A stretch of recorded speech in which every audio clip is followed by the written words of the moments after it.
इमली ले लो, खट्टा मीठा चूरन ले लो, कच्चे आम का पापड़ ले लो। ललिता की आवाज रोज एक सरकारी स्कूल के बाहर ऐसे ही सुनाई पड़ती थी। वहीं उसकी 10 साल की बेटी मर्सी पढ़ती थी। पति की मौत के बाद बस यही उसकी कमाई का जरिया था। गांव में उनका एक मिट्टी से बना घर और एक खेत का छोटा सा टुकड़ा था। ललिता उसे बो सके, उसके पास इतने पैसे नहीं थे। ललिता की ननद संतोषी ने उसे हड़पने की बहुत कोशिश की, लेकिन उसने वह संतोषी को नहीं दिया, जिसके कारण संतोषी ने उनसे रिश्ता तोड़ लिया। माँ, बहुत गर्मी पड़ रही है।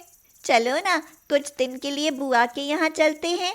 उनके यहाँ एसी है, वहाँ तो इतनी ठंडक रहती है कि इन गर्मियों में भी रजाई ओढ़ने का मन करता है। पागल तो नहीं हो गई तुम? जानती नहीं हो कि तुम्हारी बुआ कितनी अमीर है? टूटा फूटा जैसा भी है, लेकिन अपना घर अपना है। हम कहीं नहीं जाएंगे। मर्सी अपनी माँ की बात सुनकर उदास हो गई और सो गई।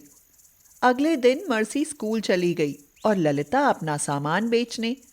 तभी किसी ने खबर दी कि उनका घर गिर गया है।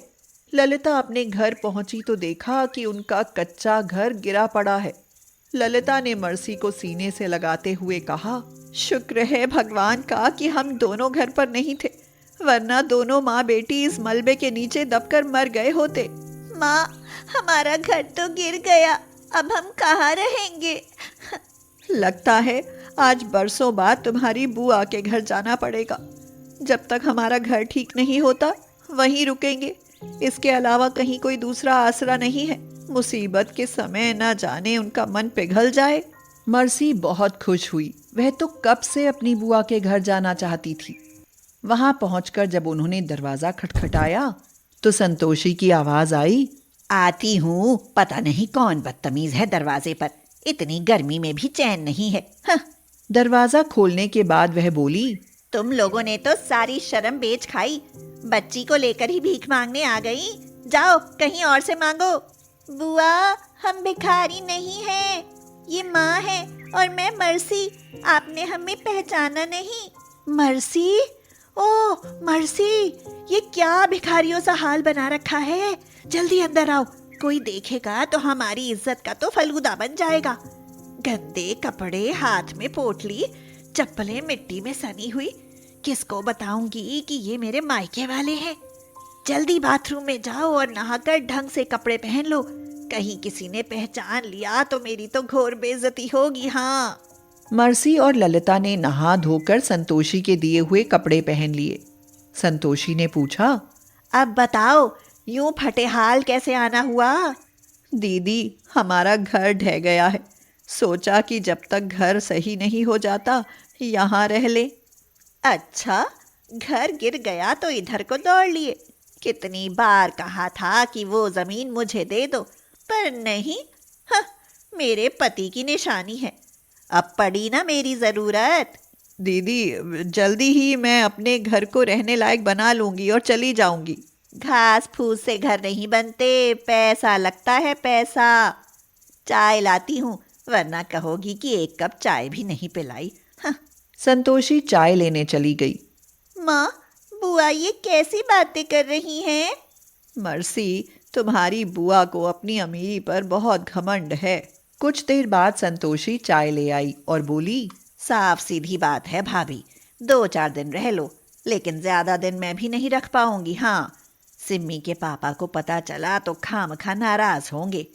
पीछे सर्वेंट क्वार्टर खाली है, वहीं आराम करो, खाना वहीं भिजवा दूंगी। ललिता पर तो जैसे बिजली टूट गई। समझ नहीं आया कि रुके या चली जाए, लेकिन रुकने के अलावा उसके पास कोई रास्ता भी नहीं था। संतोषी ने उन्हें बिना पंखे का कमरा दिया। एक तो गर्मी, ऊपर से मच्छर। मर्सी रात भर नहीं सो पाई और बोली, माँ, बुआ तो बहुत गंदी है।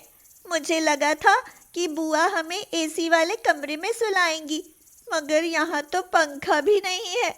कम से कम वहाँ हम अपने आंगन की खुली हवा में तो सोते थे। मैं ना कहती थी बेटी कि अपना घर अपना होता है। तुम्हारी बुआ बहुत अमीर है। वो रिश्तों को नहीं, पैसों को अहमियत देती है। 4 दिन बाद ललिता ने संतोषी को नौकर से बात करते सुना। वह कह रही थी, अरे ये इतना खाना ले जाने की क्या ज़रूरत है? कहीं ऐसा ना हो कि इतना अच्छा खाना देखकर ये माँ बेटी यहाँ से जाने का नाम ही ना ले। जाओ, ये ताज़ा खाना यहीं रखो और ये बासी खाना ले जाओ। ये सब सुनकर ललिता से नहीं रहा गया और वह बाहर आकर बोली, दीदी, बुरे समय में आपकी शरण ली थी, वरना हमारा यहाँ आने का कोई मन नहीं था। नहीं चाहिए आपकी मदद, हम जा रहे हैं। अरे लगता है बुरा मान गई। दरअसल सिम्मी के पापा का काम नहीं चल रहा, पैसे की बहुत किल्लत है, इसीलिए कह रही थी। अच्छा ठीक है, जाती हो तो जाओ, मैं कैसे रोक सकती हूँ। वैसे वो खेत का टुकड़ा मुझे दे दो तो मैं कुछ मदद कर सकती हूँ। कभी नहीं दूंगी और नहीं चाहिए आपकी मदद। ये कहकर ललिता मर्सी के साथ अपने घर आ गई। ललिता रोते हुए बोली, अब कैसे बनाऊंगी घर, कहाँ से लाऊंगी घास फूस और दीवारें खड़ी करने की हिम्मत। मर्सी आंखें बंद करके हाथ जोड़ते हुए बोली, भगवान जी, मेरी माँ की घर बनाने में मदद करो, वो बहुत दुखी है। कहते हैं कि बच्चों की प्रार्थना आप तक पहुँच जाती है। बोलो, करोगे ना मदद? बोलो। मर्सी ने जैसे ही आंखें खोली तो देखा कि उसके घर के आसपास बहुत बड़े बड़े घास फूस उगाए हैं। माँ, जल्दी देखो, ये अचानक से कितने बड़े घास फूस उगाए हैं। अरे ये कैसा चमत्कार है मर्सी, अभी तो मैं यहाँ से मिट्टी हटा ही रही थी, तब तो कुछ नहीं था। माँ, इसी फूस से हम अपना घर बनाते हैं, मैं आपकी मदद करती हूँ। उन दोनों ने वहां से धीरे धीरे सारी मिट्टी हटाई और जैसे ही ललिता उस घास फूस को काटने लगी तभी वहां और नया फूस उगाता। ललिता डर गई और पीछे हट गई।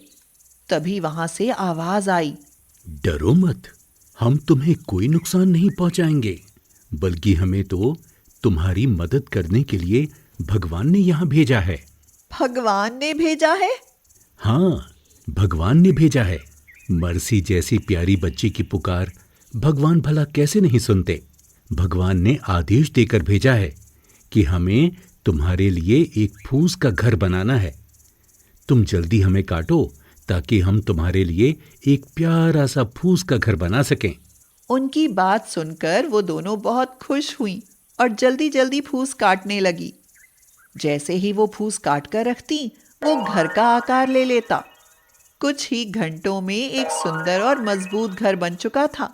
मर्सी ने कहा, धन्यवाद भगवान जी, आपने हमारी मदद करी और इस फूस को हमारा घर बनाने के लिए भेजा।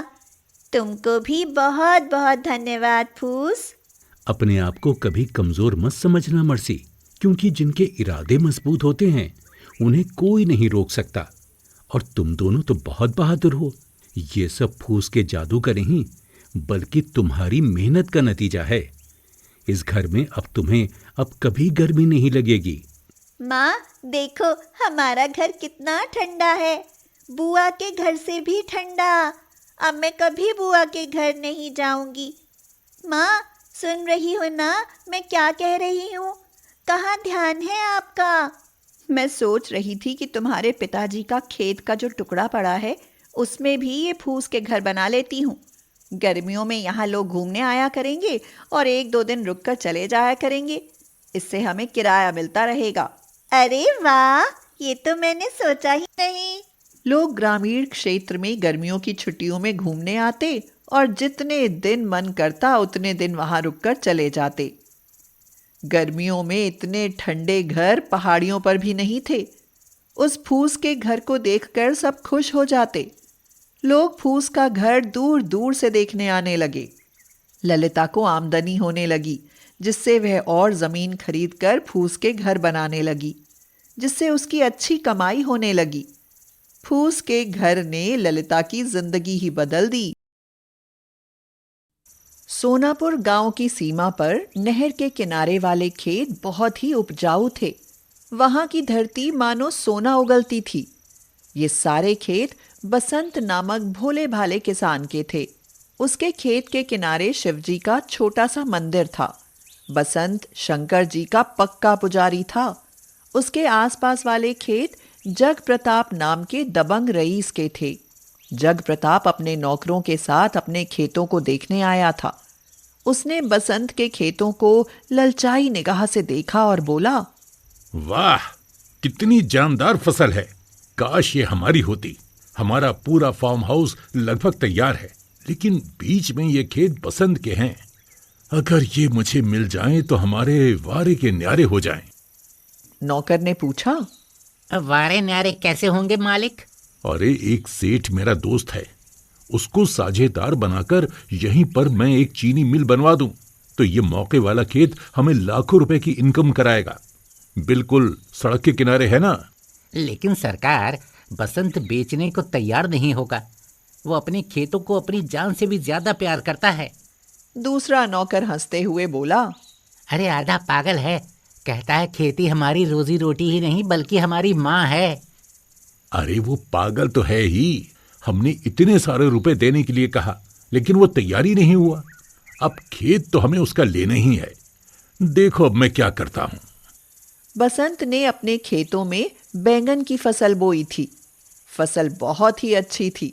चारों तरफ लहलहाती फसल की हरी हरी चादर सी बिछी थी। जग प्रताप ने अपने नौकर से कहा, इसके खेतों में जो पंपिंग सेट है, उसकी बोरिंग में इतने कंकड़ पत्थर डाल दो कि दोबारा वो किसी काम का ना रहे। वाह मालिक, आपका दिमाग तो बहुत तेज है। कंकड़ पत्थर डालने से उसकी बोरिंग खराब हो जाएगी, तब वो सिंचाई कर ही नहीं पाएगा और फिर उसकी फसल सूख जाएगी। और आसपास हमारे खेत हैं। हम अपने पंपिंग सेट से उसको पानी लेने नहीं देंगे। हम बार बार ऐसा करेंगे और उसकी फसल जब होगी ही नहीं तो मजबूरी में वो अपने खेत मुझे दे देगा। कहो, कैसा रहा मेरा आइडिया? आपका आइडिया सुपर हिट है मालिक।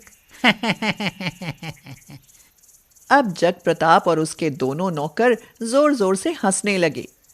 नौकरों ने फटाफट बोरिंग में ढेर सारे कंकड़ पत्थर डाल दिए। दूसरे दिन बसंत उठा और अपनी पत्नी रूपा से बोला, अरे सुनती हो, जल्दी से कुछ नाश्ता बना दो। मुझे आज ही बैंगन के खेत में पानी लगाना है, बहुत जरूरी है। आजकल में पानी नहीं लगा तो सारी फसल सूख जाएगी। हर समय जब देखो तब खेत और बैंगन, बैंगन और खेत, बस यही माला जपते रहते हो। उसके अलावा तुम्हें कुछ याद है?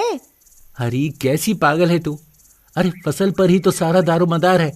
अगर अच्छी इनकम हो गई तो मैं तेरे लिए झुमके बनवा दूंगा।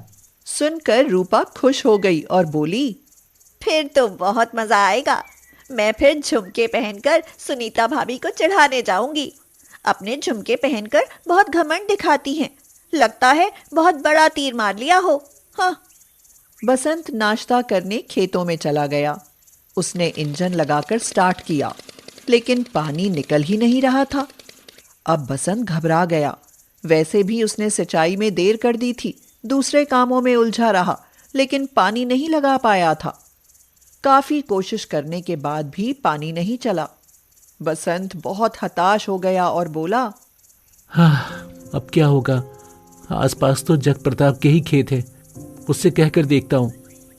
वह जग प्रताप के पास पहुंचा और कहा, दादा, मेरे खेत की बोरिंग खराब हो गई है। आप मुझे अपने पंपिंग सेट से सिंचाई कर लेने दीजिए।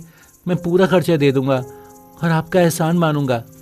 जग प्रताप अपने मन में बहुत खुश हो गया, परंतु ऊपर से दिखावा करते हुए बोला, मैं तुझे जरूर पानी दे देता, लेकिन मैं क्या करूं? मुझे भी तो सिंचाई करनी है। और तू तो जानता है कि मेरे कितने ज्यादा खेत हैं। कम से कम 15 दिन लग जाएंगे। उसके बाद ही मैं तुझे पंपिंग सेट दे सकता हूं।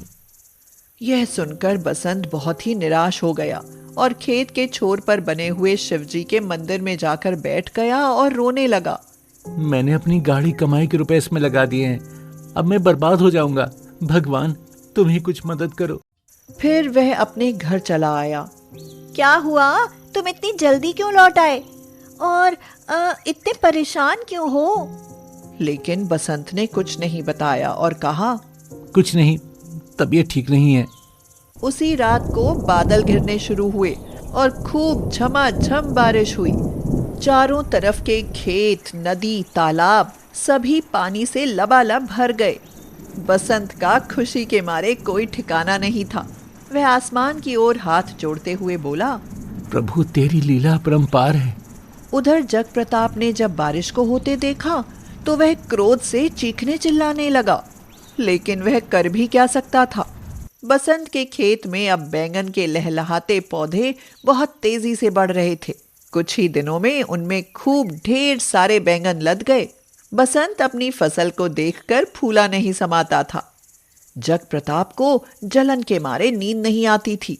वह मन ही मन में सोचता रहता, अब मैं क्या करूं? बसंत की फसल के बैगन अब तैयार हो गए हैं, इनको बेचकर वो तो मालामाल हो जाएगा। जग प्रताप से नहीं रहा गया तो वह रात में अपने ढेर सारे नौकरों को लेकर खेत में पहुंचा और अपने नौकरों से कहा, इसके सारे बैगन तोड़ लो और पौधों को काट कर फेंक दो। सब लोगों ने ऐसा ही किया। जग प्रताप ने बसंत के सारे बैंगन चुराकर बेच डाले। जब सवेरे बसंत वहां पहुंचा तो उसने देखा कि उसके खेत के सारे पौधों का नाश हो गया है। वहां कुछ भी नहीं बचा है। वह तो वहीं बैठकर जोर जोर से रोने लगा। तभी उसने एक जादुई नजारा देखा। उसके पूरे खेत में बैंगन के नए नए पौधे उगने शुरू हो गए। देखते ही देखते उसका पूरा खेत पौधों से भर उठा। उससे भी बड़ा चमत्कार यह हुआ कि थोड़ी ही देर में पौधे बड़े होकर पहले से भी ज्यादा अच्छे और चमकीले बैंगनों से भर गए। यह देखकर बसंत खुशी से उछल पड़ा और शिवजी के मंदिर की तरफ हाथ जोड़ते हुए बोला, प्रभु मैं समझ गया, ये सब आपकी माया है। आपके होते हुए मुझे कोई भी दुखी नहीं कर सकता, और अब तो ये मेरी फसल पहले से भी दुगनी अच्छी है। उसने सारे बैंगन तोड़ लिए, लेकिन उससे भी बड़ा जादू देखकर वह दंग रह गया कि जितने बैंगन उसने तोड़े थे उतने ही बैंगन फिर से पौधों में लग गए। अब वह रोज बैंगन तोड़ता, फिर उतने ही बैंगन और लग जाते हैं। उसके पास तो रुपयों की बरसात होने लगी है। उधर जग प्रताप बसंत के चुराए हुए बैंगन बेचने के लिए बाजार में गया, लेकिन लौटते समय उसकी गाड़ी में अपने आप अचानक ही आग लग गई, जिससे उसके बैंगन को बेचकर मिले हुए रुपयों सहित पूरी गाड़ी जलकर राख हो गई। जग प्रताप ने बड़ी मुश्किल से अपनी जान बचाई। बसंत के खेत के जादुई बैंगन के पौधों को देखकर उसकी आंखें खुल गईं। उसने अपने मन में सोचा, ये सब मेरे बुरे कर्मों का नतीजा है, और बसंत के भोलेपन को देखकर भगवान ने उस पर दया की है। अब मैं भी अपने बुरे कामों को छोड़कर अच्छे काम किया करूंगा और अच्छा इंसान बनूंगा, जिससे भगवान की मुझ पर भी कृपा बनी रहे। अब जग प्रताप भी सुधर कर एक भला आदमी बन गया। अब वह सबकी मदद करने लगा था।